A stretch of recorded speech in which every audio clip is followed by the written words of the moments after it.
Most people are looking for a simple solution to build muscle in a fast and efficient way. The bottom line, so to speak. And I gotta say, it doesn't get much simpler than this, because after spending a lot of time building muscle naturally, I learned there are certain exercises that you should avoid entirely, other exercises that you might want to consider incorporating, and there are those other exercises that you just can't do without. I've narrowed this list down to just the 7 most important exercises that you absolutely should have as a staple part of your routine to efficiently build the most muscle in the shortest amount of time possible. By just doing these 7 key compound exercises, you will see incredible results without doing anything else in the gym. And I made this video specifically for men, not because women can't benefit from these exercises as well, but because the ideal attractive body type for men is a V shape, whereas for women, it's more of an hourglass figure. So even though a lot of these exercises do cross over for both men and women, this video is specifically to help you develop the best physique with the least amount of exercises possible. Let's start first with a very important upper body exercise,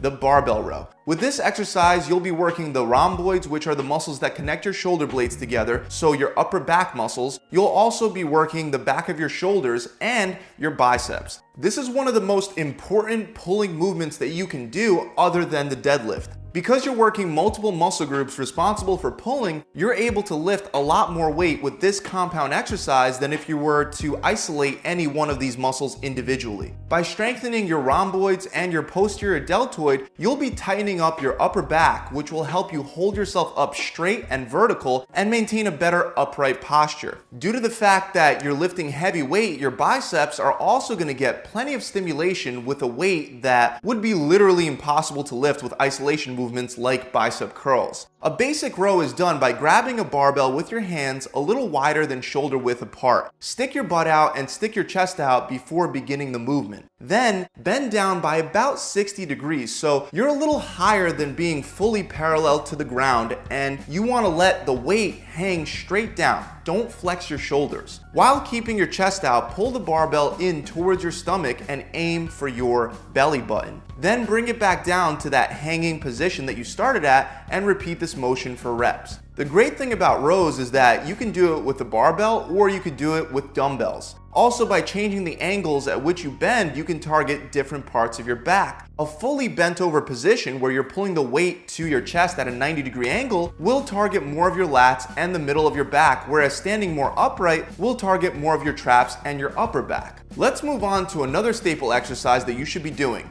barbell and dumbbell chest presses. While the rows will help you develop the posterior or the back part of your upper body, the chest presses are going to be there to help you develop the anterior or the front part of your upper body. It'll help you develop your chest, the front head of your shoulders, as well as your triceps. With chest presses, you want to spend the majority of your time doing them at 2 different angles, flat and incline. If your weakness is your upper chest, you want to spend more of your time doing incline presses. If your upper chest is fine but you lack lower chest development, you want to spend more of your time doing flat movements. Now, the reason why I didn't mention the decline angle is because with flat presses, you're going to get more benefits for your whole chest, including your lower chest, than you would get from decline presses. And you'll be able to get a better pump while traveling through a fuller range of motion. To perform a basic chest press, you'll want to lie right under a barbell, unrack the bar, and bring it over your nipple line. If you're doing the incline press, you'll be aiming for a couple inches above your nipple line. Make sure your elbows are not too far flared out and they're also not too tight to your ribs. You want them at about a 45-degree angle between your body and your elbows. Lower the bar to your nipple line or slightly above if you're doing incline, and then press back up to the starting position, trying to move the bar in as straight of a line up and down as possible while squeezing the bar tight with your hands. The amount of development you can get for your chest, the front of your shoulders, and your triceps from this one exercise is truly amazing, and I would argue that this is one of the best exercises for all 3 of those muscle groups, especially since this is going to be one of your most powerful upper body pressing exercises, allowing you to load all 3 of these muscles with a lot of weight. Let's move on to a lower body exercise that just can't be ignored: barbell squats. If I could choose just one weight training exercise that gives you the most benefits for your lower body, I couldn't think of a better exercise than the squat. With this one exercise, you can target pretty much your whole lower body, including your glutes, your quads, as well as your hamstrings, calves, and even your lower back. But it doesn't just stop there. Doing squats with heavy weight can help strengthen your central nervous system, it can help increase testosterone, and stimulate the production of growth hormone, allowing you to lift heavier weights for all your other exercises and allowing you to build more muscle throughout your whole body. Squats are a very natural movement that I firmly believe anybody can perform with enough time and practice, but they have to be performed correctly, or else not only will you not get the benefits, but you can also wind up with a serious injury. To do this correctly, you want to start by placing both your hands a little wider than shoulder width apart on the barbell. Then get your head under the bar and rest the bar on your traps, which is the upper part of your back. You don't want to rest the bar on your neck. As you bend your knees and squat down, you want to make sure that you're sticking your butt out and your chest out to protect your lower back and maintain a neutral spine.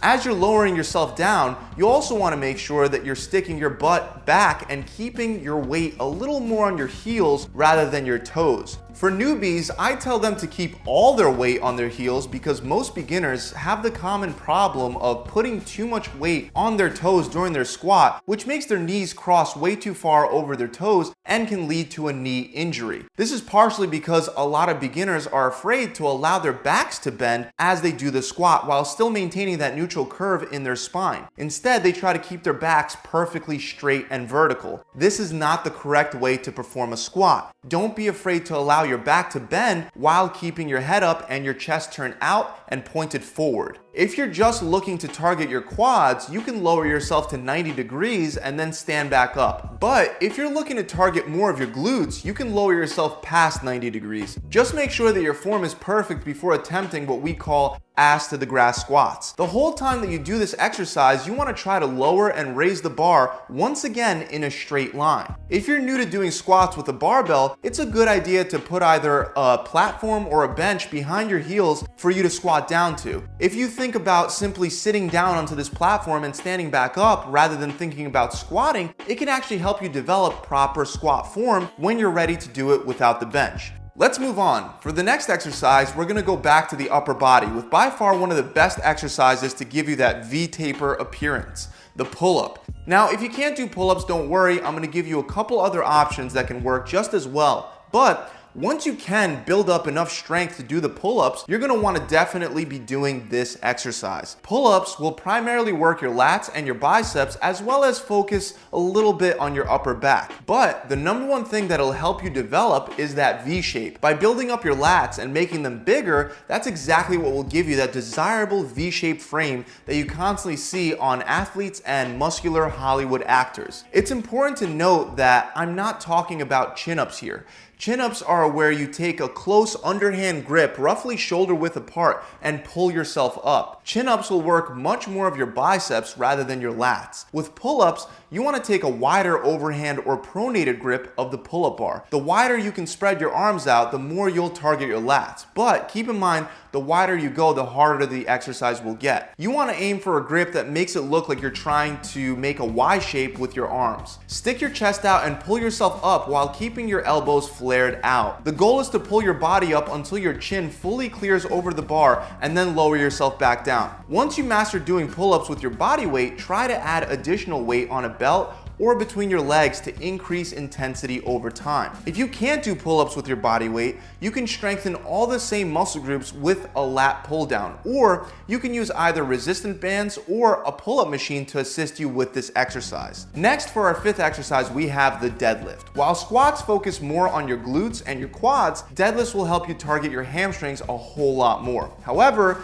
deadlifts don't only work your hamstring, they also work your quads, your inner thighs, your lower back, your rhomboids, and your traps. Because so many large, powerful muscles are involved, you can once again lift a really heavy weight, allowing you to stimulate more testosterone and more growth hormone production. It's also one of those staple exercises that, just like squats, will help strengthen your central nervous system and improve your overall strength and power output, transferring over benefits to almost all of your other weight training exercises. Start by standing in front of a loaded barbell with your feet a little wider than shoulder width apart. Stick your butt out, stick your chest out, sit back, bend your knees, reach down and grip the barbell right outside of your shins. Look up at the ceiling as you drive your chest up and hinge your hips inward. Lower the bar back down while still keeping your head up, your chest forward, and your butt out, and you have the option of either tapping the barbell on the ground or stopping about midway down your shins right before hitting the ground. Then come back up and repeat for reps. The deadlift works more muscles than any other exercise, including the squat. Not only will it help you develop a nicer lower body, but it'll also help you develop a wider and more muscular back, helping you achieve that V-taper look. Up next are shoulder presses. These are extremely effective whether you're using dumbbells or if you're doing military presses with a barbell. But just like other exercises already discussed, you'll typically be able to build more mass with a barbell. Shoulder presses will allow you to work the front and the lateral head of your shoulder while also incorporating your triceps, traps, and rotator cuff. Since this is one of the best exercises you can do to build the lateral head of your shoulder, it can help you widen out your upper body, once again giving you more of that V-taper appearance. When performing a barbell shoulder or military press, start by gripping the barbell wider than shoulder width with your arms in that wide position from before. Lower the bar in a straight line down to ear level or bring it right under your chin before returning the bar back up. You can go all the way down to your upper chest with this exercise, but I recommend only doing that with lighter sets. Using a heavier weight load and stopping under your chin will help you build more muscle. I highly recommend that you lower the bar in front of your head, not behind. Some experts still continue pushing the myth that going behind the head is more beneficial. From a muscle building standpoint, there is no mechanical advantage to going behind the head. You'll be forced to lift less weight while increasing your risk of injury to your neck and shoulders. Stick to keeping the barbell in front of you.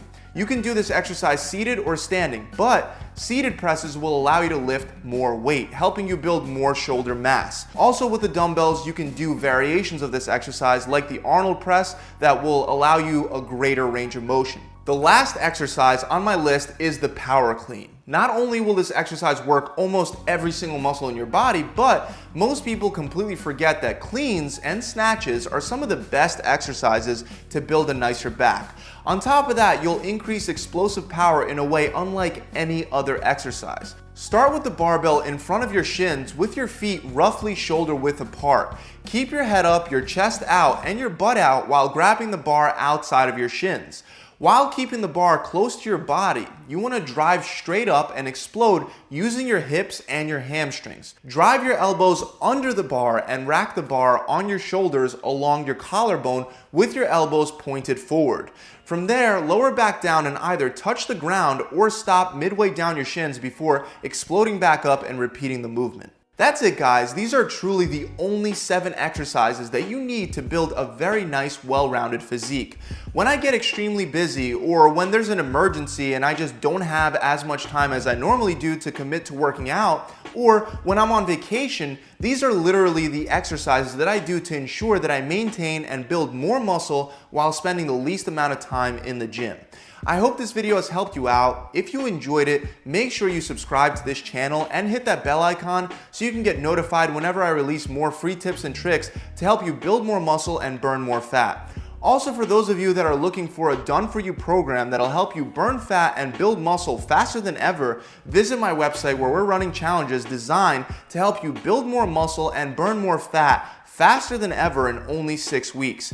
You're gonna get a workout plan, a custom diet plan, as well as an accountability coach to help mentor and guide you through the entire process. This takes all the guesswork out and helps you hit your goals without any of the grueling trial and error that just wastes your time. On average, the clients that have a goal of losing body fat during our 6-week challenge are losing 20 pounds or 5% of their body fat, and those that have the goal of building muscle are gaining 5% lean mass in only 6 weeks. To find out more about our 6-week challenge, you can click the link somewhere around here, or you can visit my website directly at gravitytransformation.com. I'll see you guys soon. Pump it.